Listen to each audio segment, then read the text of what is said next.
Hey guys, I'm Naya and welcome back to the channel. Today we're going to be talking about how good triple-tactic tasking really is. I'm going to give you my thoughts, list a couple pros and cons, and I would ask you to let me know your thoughts in the comments down below. I would just like this to be a discussion to help people decide whether or not the card is actually worth investing into. It is a secret rare in Photon Hypernova.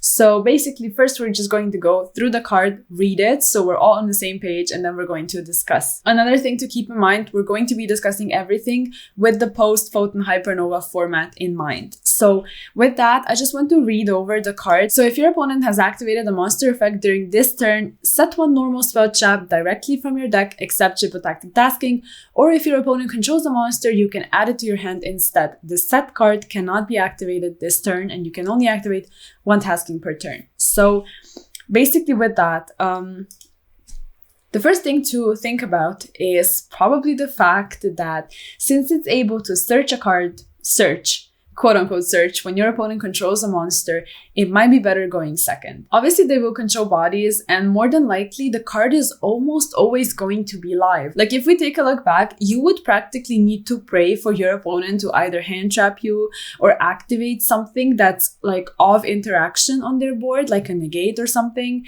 for you to be able to activate a card like tasking. Like, you would essentially need to commit your resources, get rid of them, to bait the negate to be able to play talents, for example, because usually people would put up boards and you would have to break them in a way where you sacrifice your stuff to trigger their things to make your talents or cards like that live. And talents is pretty much the only card like that that's really reliant on your opponent. And right now with tasking, it's actually interesting because decks are starting to be just created in a way where almost every single turn, your opponent is going to be almost forced to activate something during your turn because it's just the way cards work. If we take a look at just a couple of effects that get activated during your turn, that would be Tearlament's Hofines, that would also be Tearlament's Kashtira, there's Sprite Elf, there's a lot of Kashtira stuff like Arise Heart, Shangri-Ira. There's just a lot of things activating that maybe before the format wasn't really like that. So right now a card like Tasking is going to be live and going second. A really nice thing about it is that it's able to search engine and non-engine. That's also a factor going first, but we're going to talk about that in just a second. So going second, since you're able to search engine, you would maybe need to think about playing tasking in a deck where you know that part of your engine is going to be a normal spell card that you can, or trap card that you can utilize, which would be a trap deck.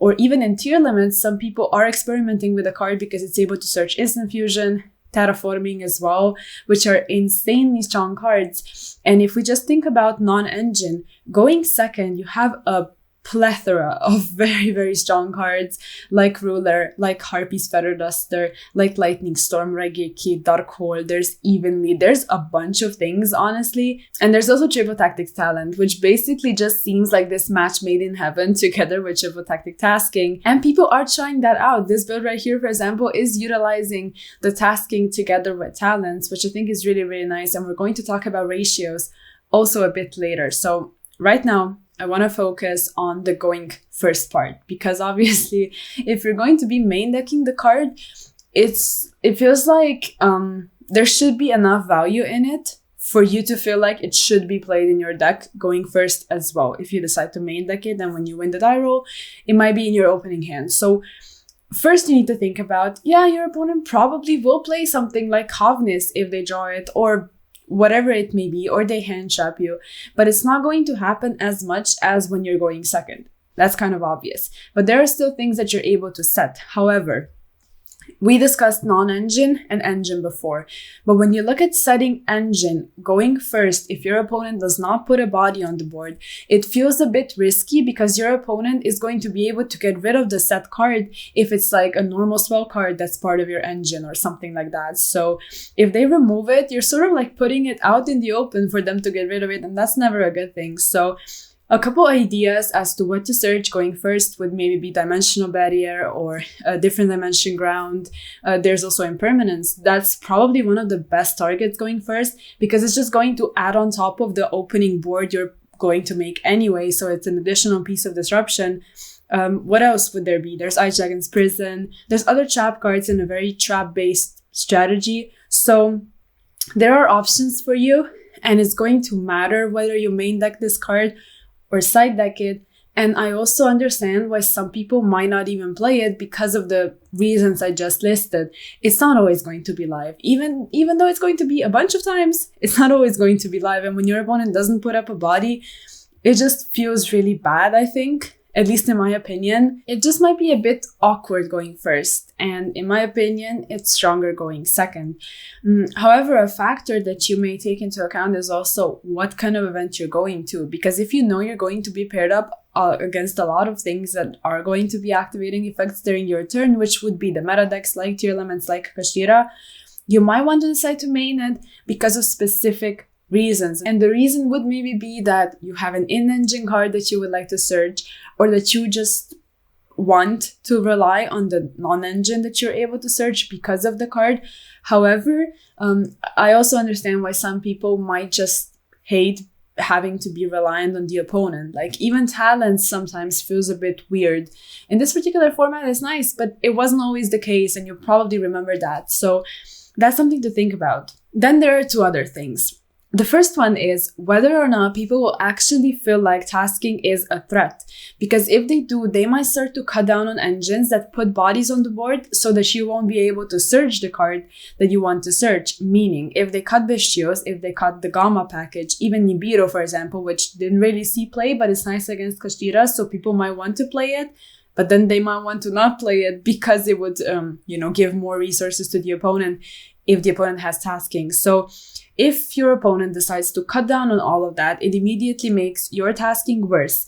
But then you need to think about the inevitable ban list. Because if the ban list happens and hits Tier Elements, which it probably will, we're just not sure to what extent, then people will maybe cut Bestios, not only because the threat of tasking, but because they won't be as useful anymore. So that's another thing to think about. And then it just maybe makes tasking just a side deck card due to all of these factors. And there's overall also the fact that Bestios might just go down in popularity because they're not useful against Kashtira. So if deck building changes in a way where people just won't put bodies on the board anymore, maybe because they're afraid, like I said, if someone just decides, or a lot of people decide that they want to play a very hand trap heavy deck, you're still able to play Ash, Bell, Veiler, also Impermanence. All of these cards do not put a body on the board, so you won't give any value, or almost any value, to your opponent if they have tasking. There is another pro, though. Basically, what I really like about tasking is the fact that it's essentially just additional copies of the cards you maybe want to get. And mainly I'm talking about non-engine. And what this does is it gives you more space in the side deck. It essentially just feels like it's freeing up your side deck, because if you play tasking, and even if you decide to main it, then you have a bunch of spots in the side deck to dedicate to stuff that would be searchable off of tasking, and you can only play one copy if you want, because you additionally have like 3 more copies anyway. So I really like that. I think that's really, really nice. And if you look at a couple deck lists from the OCG, they were doing that, not as much anymore, which that may be saying something, but we shouldn't take OCG that seriously, I think, because we are still quite different. Yeah, but they did play like a copy or two of tasking, and then they played a copy of a lot of different cards. They played Mind Control, they played Talent, and other cards that can be searchable off of tasking. So I like that. I like the fact that it's freeing up your space, because if you need anything in a deck, it's space for tech cards and space for going second cards and all of that. So I think that's really, really, really nice. So in conclusion, with everything I mentioned today, I think tasking is a very strong card with a lot of potential. And I also feel like it doesn't seem like a card that's immediately just going to flop and is overhyped, like, for example, Crossout Designator was to an extent.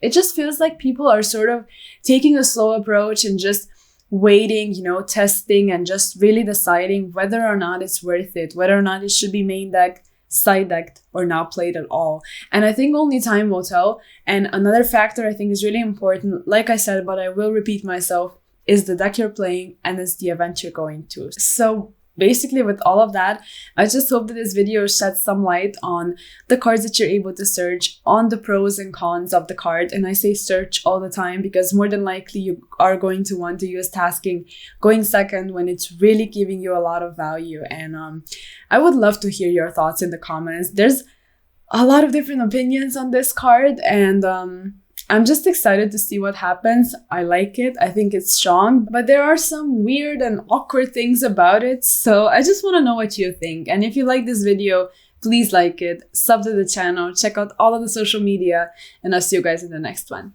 Bye.